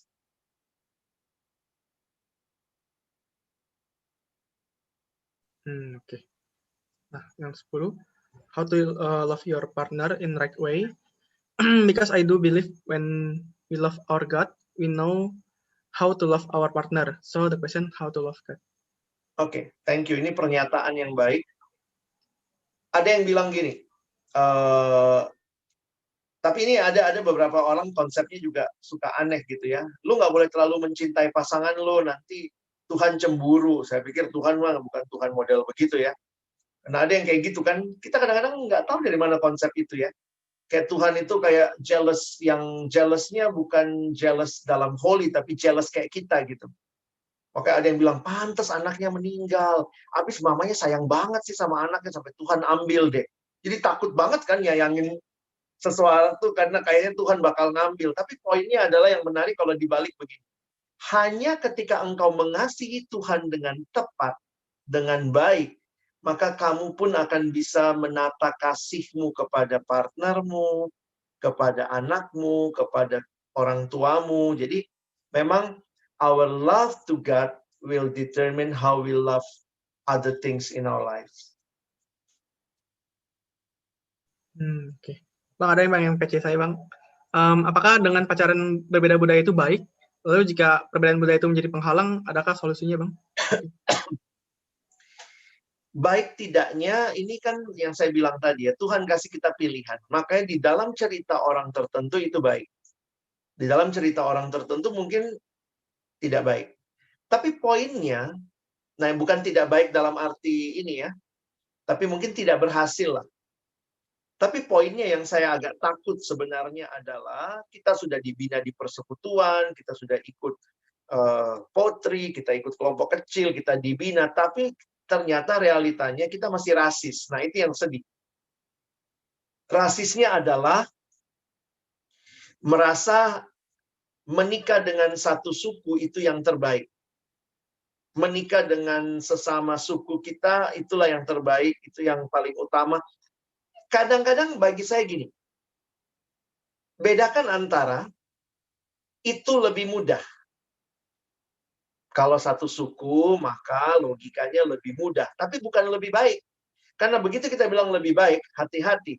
Di balik itu mungkin pemahaman kita adalah suku lain lebih rendah dari suku kita.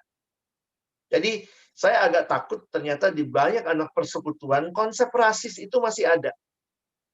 Sukuku lebih baik. Mungkin orang tuamu punya konsep itu, tapi sedih juga itu turun ya ke anak. Turun dan itu akhirnya menjadi pokoknya harus Chinese, harus Batak, pokoknya harus sama-sama Ambon, harus sama-sama. Jadi, nah saya karena kebetulan dari orang tua yang beda suku, jadi saya melihat ya, saya nggak gampang tuh merasa suku mana yang paling baik, karena papa saya Ambon, mama saya Manado Tionghoa. Bagi saya udah lihat lah berbagai warna begitu ya. Tapi realitanya ternyata banyak orang yang masih merendahkan suku orang lain. Jadi di balik pertanyaan itu, kalau konsepmu adalah sukuku lebih baik, ya you miss the point. Kamu masih rasis. Sementara Tuhan bilang di dalam Kristus, kata Paulus, Galatia 3 ayat 28, tidak ada lagi laki-laki, perempuan, orang barbar, orang skit, kita semua satu dalam Kristus. Nah, melihat satu dalam Kristus berarti tidak ada satu suku yang lebih tinggi dari suku yang lain. Jadi hati-hati ya, karena kita dibesarkan sama orang tua yang cenderung, atau budaya juga yang cenderung rasis, membuat ras tertentu lebih tinggi dari ras yang lain. Kalau orang tuanya nuntut gimana Bang? Nuntut. Harus sesuku. Gimana tuh Bang? Kalau kamu tahu itu nggak benar, poinnya begini. Banyak orang lebih takut sama orang tua daripada sama Tuhan ya. Bukan berarti saya suruh kalian lawan orang tua. Tapi kalau itu pergumulan dan perjuanganmu, maka doakanlah orang tuamu akan melihat bertumbuh di dalam Kristus. Itulah basicnya ketimbang satu suku atau satu ras. Makanya saya selalu baliknya gitu. Bertumbuh dalam Tuhan nggak? Satu gereja, tapi dia nggak bertumbuh dalam Tuhan, ngapain? Satu gereja, satu ras lagi, satu suku lagi, tapi dia nggak bertumbuh dalam Tuhan, ngapain? Sementara dia bertumbuh dalam Tuhan, dia kenal Tuhan sungguh-sungguh, terima Yesus sebagai Tuhan dan Juru Selamat, dan bertumbuh. Beda ras, beda suku. Bagi saya itu lebih baik jadi pilihan ketimbang satu suku tapi nggak bertumbuh. Jadi kalau orang tuamu memaksa kamu dengan orang yang nggak bertumbuh, saya pikir kamu mesti punya pilihan. Bagi saya bukan menyenangkan orang tua, pernikahan itu untuk menyenangkan Tuhan. Jadi tempatkan orang tua jangan sebagai berhala, tetapi sebagai orang tua yang baik, yang perlu kita taati. Tapi kalau nasihatnya tidak sesuai kehendak Tuhan, maka dalam pergumulan kita harus berkata tidak kepada orang tua. Saya belajar itu ya. Dulu saya pikir, karena saya kan dibesarkan dalam pemahaman ya, saya sangat sayang sama orang tua saya gitu ya. Tapi kemudian saya waktu makin kenal Tuhan, saya jadi belajar. Ada titik tertentu dalam hidup, saya harus lebih memilih taat kepada Tuhan daripada taat kepada orang tua saya. Jadi di situ saya belajar tidak taat sama orang tua. Aduh, itu bergumul banget. Karena kalau saya taat sama orang tua, saya nggak ada di sini sekarang sebagai seorang yang melayani Tuhan. Karena orang tua saya nggak setuju saya jadi hamba Tuhan. Jadi waktu saya tidak taat sama orang tua, saya tetap memilih saya mau melayani Tuhan. Orang tua saya marah besar, tapi saya tahu ini kehendak Tuhan, maka saya memilih taat kepada Tuhan. Konsekuensinya saya nggak diajak ngomong sama papa saya selama 1 tahun. Ya itu konsekuensi. Tapi akhirnya saya jadi sadar ya, Tuhan akhirnya bukakan hati papa saya, makin mengenal, melihat pekerjaan Tuhan dalam diri saya. Tapi di situ saya jadi melihat, hati-hati taat buta sama orang tua. Apalagi kalau orang tua kita juga ya, tidak ada orang tua yang sempurna. Kadang-kadang orang tua kita rasis. Orang tua kita, itu udah sama dia aja, lihat gelarnya, lihat mobilnya. Dia kaya, kalau kamu sama dia, mama tenang deh, mama pokoknya seneng. Lalu kemudian kita iya aja. Loh, tanya dulu, dia dalam Tuhan apa tidak? Dan justru kalau kita sanggup, jelaskan kepada orang tua kita. Bahwa yang paling utama bukan dia punya apa, tapi apakah ada Tuhan dalam hidup dia yang membuat dia punya segala-galanya. Yesus berkata, untuk apa seorang memperoleh seluruh dunia, kehilangan nyawanya. Jadi itu cara berpikir ya. Kamu taruh Tuhan di mana di hidupmu, dan di mana orang tua. Oke Bang. Ini udah jam 7. Mungkin ini terakhir ya Bang, terakhir ya. Oke. Bagaimana kalau cewek yang nyatain perasaannya duluan Bang? Salah nggak sih? Ini mungkin banyak ini juga ya, cewek-cewek yang mungkin, aduh gimana? Saya harus jujur mengatakan, saya no problem sekarang kalau cewek nyatakan duluan. Apalagi, banyak cowok-cowok persekutuan nggak berani maju, mau bisanya deket doang, nggak jelas gitu ya. Ada yang deket sama, ada satu cewek ya, anak persekutuan datang sama saya, Bang, dia maunya apa sih? Dia tanya ke saya. Saya bilang, emang dia lakukan apa? Dia udah sebulan ini, Bang, tiap hari atau seminggu bisa seminggu tuh bisa 4-5 kali. Jemput aku ke kosan, terus kita ke kampus bareng. Apa sih dia mau apa sih Bang? Dia nanya sama saya gitu. Dia mau apa sih Bang? Saya bilang, dia tanya sama dia kok tanya sama saya gitu ya. Jadi cewek ini merasa dibaikin cowok ini udah sebulan lebih, tapi cowoknya nggak ngomong apa-apa. Terus jadi dia tanya sama saya, jadi gimana Bang? Saya bilang ya kalau saya jadi kamu ya belajar nanya. Nanyanya apa Bang? Ya saya bilang ya ini juga kamu butuh keberanian karena dia cewek ya. Saya tanya sama cowok itu, apa maksud semuanya ini gitu kan? Apakah ini kedekatan sekedar kamu lagi pas lewat? Atau saya bilang tanya sama dia, jangan-jangan dia butuh ongkos Gojek. Maksudnya dia Gojek, jadi dia mesti dibayar gitu ya. Jadi poinnya adalah jangan, ini ingat lagi prinsip abang tadi, jangan membangun kedekatan dengan lawan jenis dalam perhatian yang rutin, yang intens, tanpa komitmen. Kalau seperti itu, nah ini jujur ya, cewek gampang baper. Banyak cowok-cowok nggak sadar bilangnya gini, aku memang sama semua cewek begitu bang. Gue saya marahin tuh cowok. Stop kamu, nggak boleh kayak gitu. Lo kok nggak boleh baik? Jangan baik sama semua orang. Karena buat cewek itu baper coy. Kamu mau urusin hati orang. Jadi kamu mesti jelas. Jangan nggak usah baik sama semua orang. Lebih baik kamu diketahui sebagai orang yang punya batasan dalam bersahabat daripada kamu baik sama semua orang, membuat semua orang merasa kamu suka sama dia. Kenapa? Kalau orang lagi suka, kita lakukan tindakan apapun, dikaitin. Jadi saya ketemu seorang cewek yang saya harus yakinkan dia, cowok ini nggak ada apa-apa sama kamu. Cewek itu susah banget. Tapi bang, kemarin dia begini-begini sama aku. Dek, kemarin habis dengan kamu, saya lihat dia melakukan hal yang sama cewek lain. Tapi bang, coba ya, malamnya dia WA aku, begini. Dek, jangan-jangan dia WA cewek itu juga. Tapi masa gitu sih bang?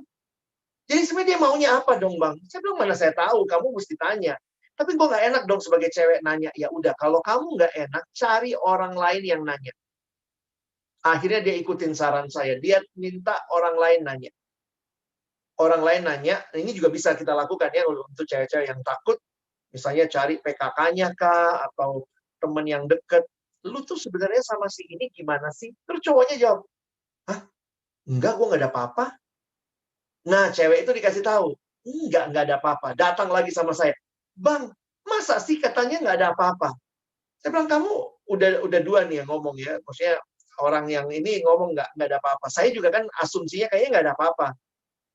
Masih nggak percaya nih cewek. Karena cowok ini baikin terus. Setiap dia komen apa di Instagram, di-like sama cowok itu. Cewek ini komen, tulis apa, di-like sama cowok itu. Akhirnya saya bilang, ya sudah, sekarang kamu berusaha lah tanya sendiri. Ya tanya dia. Nah mungkin memang dia nggak nembak, dia tanya dulu, kamu ada apa? Sampai cowok itu ngomong nggak ada apa-apa, dia dengar langsung dari mulut cowok itu, barulah dia percaya. Nah, poin saya, banyak cowok merasa diri superhero, mau baik sama semua orang. Ada juga cowok-cowok persekutuan yang agak penakut, agak chicken gitu ya. Takut ditolak. Padahal kalau saya pikir jadi cowok itu harus berani ditolak. Udah nasib kita itu. Berhenti jadi cowok kalau kau takut ditolak. Jadi ya, kalau cowok kan maju duluan, kalau ceweknya bilang tidak, ya udah kita bilang oke ya, thank you. Mungkin 2 tahun lagi maju lagi kalau dia masih sendiri gitu ya. Nah, tapi poinnya adalah kalau perempuan mau maju duluan, lihat konteksnya. Kalau tidak sanggup maju sendiri, saya pakai istilah sendi. Sendi itu orang lain ya, yang kayak engsel gitu ya, sendi. Jadi minta tolong orang lain yang mungkin bisa menanyakan. Dan tapi kemudian kamu pun harus jaga hati. Untuk perempuan, jangan pernah melayang sebelum cowok itu mengatakan komitmen. Jadi selama dia belum bicara apa-apa, selama dia belum bicara mengajak bergumul, berdoa, jangan pernah melayang. Nanti takut jatuh kamu, sakit itu. Ya? Oke. Oke, terima kasih Bang untuk pertanyaannya. Semoga ya teman-teman yang tadi belum kejawab di Slido dan yang lainnya, ya mohon maaf juga. Semoga dari 10 pertanyaan ini udah merangkum, ya kalau bisa sih semuanya ya, hampir semuanya tadi ya, sudah kerangkum. Oke. Ya tetap jangan lupa untuk bergumul ya. Untuk cowok jangan PHP, jangan PHP. Dan untuk yang cewek, ya berani lah kalau sudah didekatin oleh cowok itu. Untuk mungkin hari ini sudah kelar, kita akan mungkin ada pengumuman sedikit ya. Jadi jangan lupa untuk minggu depan PDR tetap ada. Jadi teman-teman juga bisa datang jam 5 sore juga ya. Jadi tetap sama lewat Zoom. Dan juga hari Jumat jangan lupa teman-teman ada PJ. Jadi diharapkan untuk teman-teman juga bisa sama-sama kita bersekutu lewat PJ nanti hari Jumat ini. Nah, untuk itu isi pengumuman cuma 2 itu aja pengumuman. Mungkin langsung udah tutup aja kali ya Bang. Jadi boleh minta Bang Alex tutup dalam doa Bang. Mari kita berdoa.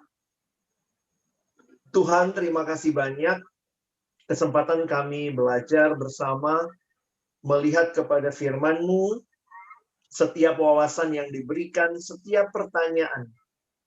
Biarlah makin menolong kami menggumulkan dengan serius relasi lawan jenis, baik bagi kami yang sedang masa-masa PDKT, kami yang mungkin dalam masa-masa sudah berpacaran, maupun kami yang mungkin masih belum berpikir apa-apa tentang hal ini, tapi kami terus memohon, Tuhan tolong kami untuk melihat, menggumulkan, mendoakan hal ini secara serius.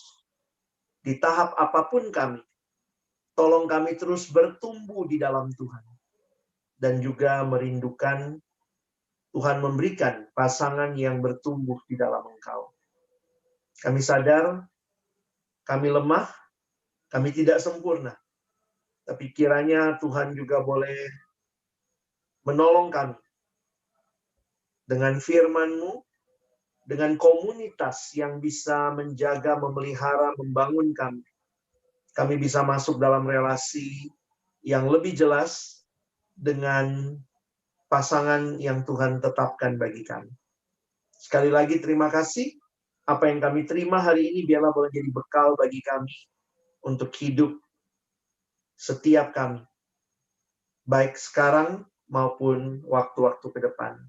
Sekali lagi kami bersyukur, waktu selanjutnya dalam aktivitas kami serahkan dalam tangan-Mu. Kami menutup pertemuan kami dalam nama Yesus. Kami sudah berdoa, kami bersyukur. Amin. Di pesan untuk teman-teman boleh mengambil satu tuh secara pribadi.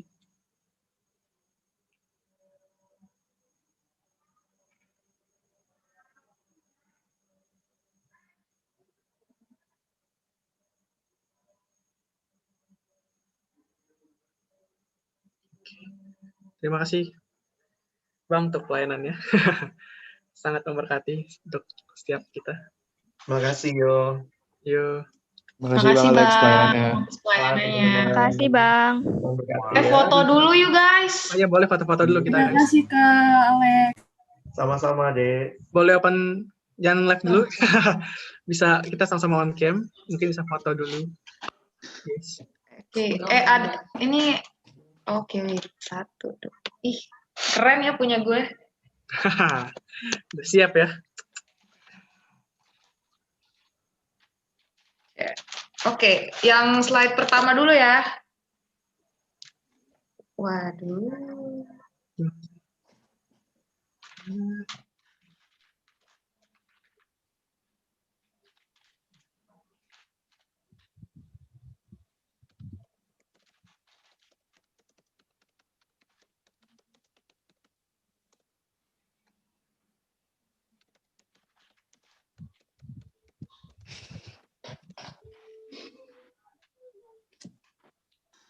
Aku lagi pakai HP, Kak. Tadi Yang meresahkan ya. juga, iya. Tadi laptopku juga hang soalnya. Yoha, bisa nggak Yoha? Yoha pakai HP atau itu ya? Bisa ya. Bentar ya. Oke, tolong ya guys. Sinyalnya meresahkan bangsa. Bentar ya. Telkomsel pun nggak ngangkat ya, Nov. Sinyal Sultan nggak ngangkat. Oke, ada 3 halaman ya, mungkin dari awal ya. Oke. Senyum yang manis. 1, 2, 3. Oke, yang kedua sabar. Tetap senyum aja. 1, 2, 3. Oke. Yang ketiga nggak ada yang buka kamera. Ada deh. 1, 2, 3. Oke. Thank you guys. Udah di screen. Parah, nggak on cam yang lain, kenapa tuh? Iya nih. Tadi dari 99 tinggal Nih 51. aku jaringannya aja ngadet-ngadet nih.